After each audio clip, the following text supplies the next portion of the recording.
You'll love this intermediate level sonatina by Kuhlau. It's always a favorite of my students and audiences really enjoy it too. So in today's lesson, we'll talk about how to practice it so that you can eventually play it fast and clean.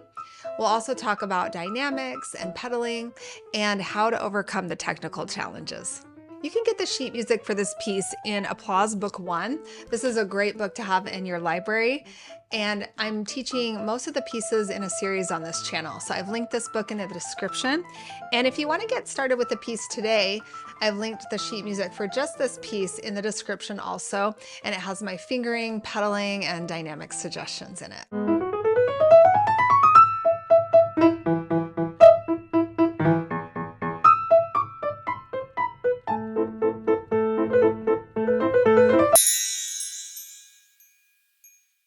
Like I always say, start hands separate and write in some good fingering for yourself. And practice slow enough that you can get every detail, all of the staccatos, the slurs, the rests, and count out loud. So 1 and 2 and 1 and 2 and 1 and 2 and 1 and 2 and. In the left hand, make sure you're holding the half notes through the whole measure. And then also at the dotted quarter notes, 1 and 2 and 1 and 2 and 1 and 2 and. The tiny notes with the slash through it is a type of grace note that's called an acciaccatura, and it means to play just before the beat. So 1 and 2 and here 1 and 2 and 1.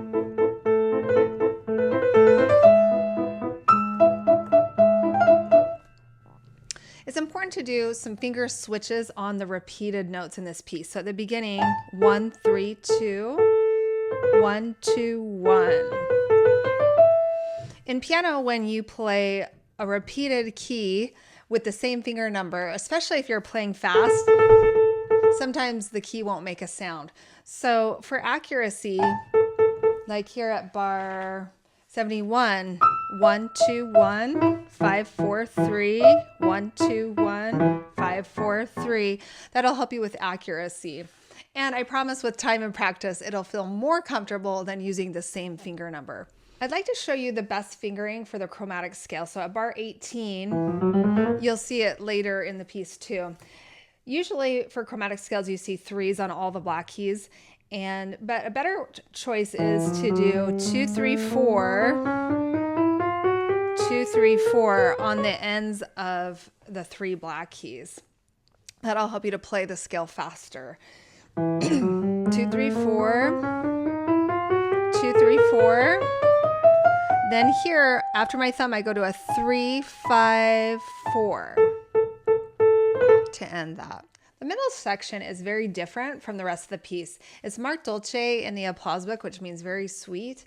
So pay attention to the slurs, and I would lift gracefully, not with a short, crisp staccato like it's marked in your screen. And left hand too, you can lift off, down, up, lift gracefully, and hands together. You'll be lifting your hands pretty much at the same time.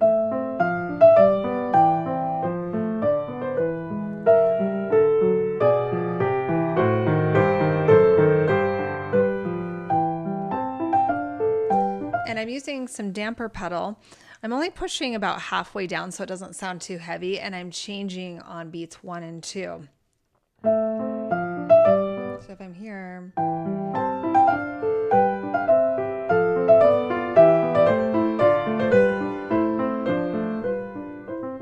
make sure those chords really come out over the left hand. We'll get back to the lesson in a second. I want to remind you to hit the like button if you're getting value, and subscribe if you'd like to see more piano lesson videos like this. We teach popular classical pieces on this channel. These arpeggios are always really challenging for students, but I have some things that will really help. So first of all, use a 4, 3, 4, 3, and then practice it with these variations. You're going to start with an octave, octave, octave. Then you're going to practice single note with a 3-note chord. And then you can also practice it 4-note chords like this. Practicing like this will help you get comfortable with the stretchiness, and your hands will memorize how far to stretch. And you'll also notice this pattern better. So you'll notice that there's a fourth at the end of this beam, and then the fourth is here on the next beam. So it's here, and then it's here. So at the end of the beam, and then in the middle of the beam. So your fourth switches with each group of 16th notes. And then you could also practice this with rhythms. So long, quick, quick, quick, long, quick, quick, quick, long, quick, quick, quick, long. And you can also do long, quick. When you go to play this up to top speed, you might find your hand getting tired.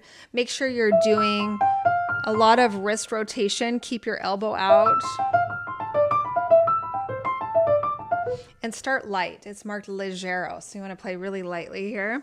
You could play the left hand legato, or on your screen it's marked with 2-note slurs, so you could do that too.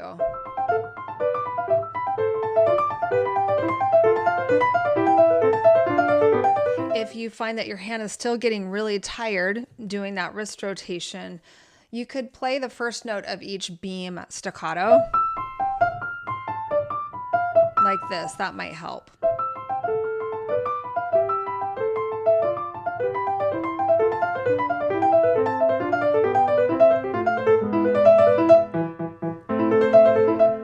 Still sounds good. When you start this piece hands together, make sure you practice slow enough that you can continue to play every detail. I notice that students usually ignore the rests. So here, 1 and 2, and 1 and 2, and 1 and 2, and 1 and 2, and 1 and 2, and. So you could go through and mark your rests with a noticeable color. I recommend practicing this piece with the metronome. It is from the classical period, and so it should be played pretty steady. And the metronome will help you to gradually work up the numbers and maintain playing it clean. So I start my students around 100 for eighth notes, so you'd be getting 4 ticks per measure.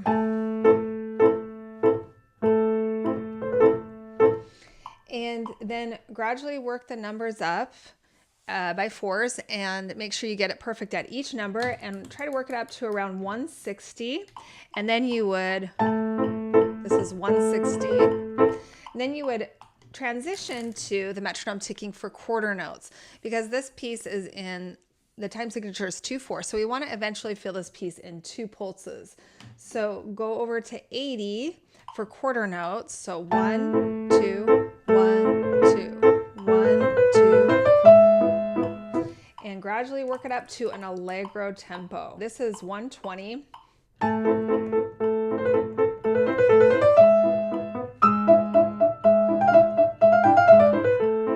Practicing it with the metronome will help you to keep the pulse on the chromatic scale. It's easy to lose the pulse here. So 1 2 1 2 1 2 1 2.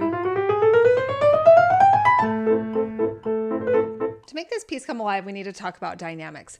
Make them noticeable and expressive, but not too heavy. We shouldn't be playing this like a heavy romantic piece. So on your screen, you'll see mostly accents marked in, but in the applause book, you'll see staccatissimo markings instead of the accents. Either way, if you observe these, it'll give this piece some character to make it sound like the title Allegro Burlesco, which means fast and humorous and maybe even mischievous. So.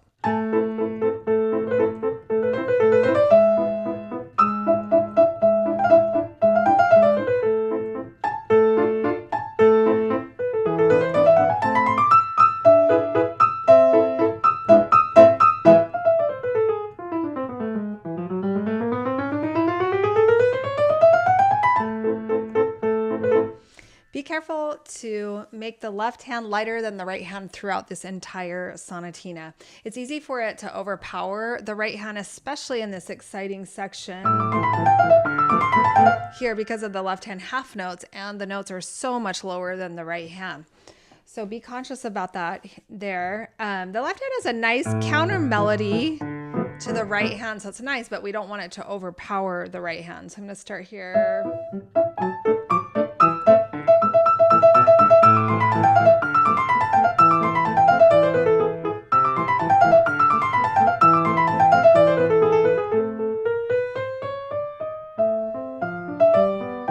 talked about this part with the pedaling and a little bit of dynamics, but try to think of this in phrases. So here to there. Then take just a tiny breath before you start this part. And here. And then there's the next phrase. So I'm going to try that again. So.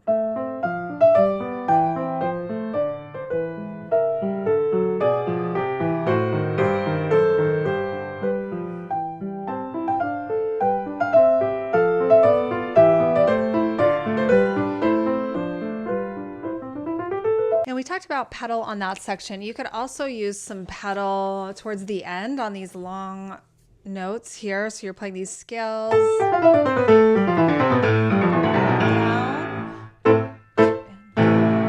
and off. So I'm down, off, and down and off. Let me know in the comments what was especially helpful in this lesson. And check out my other complete lessons on the pieces in this applause book in this playlist here.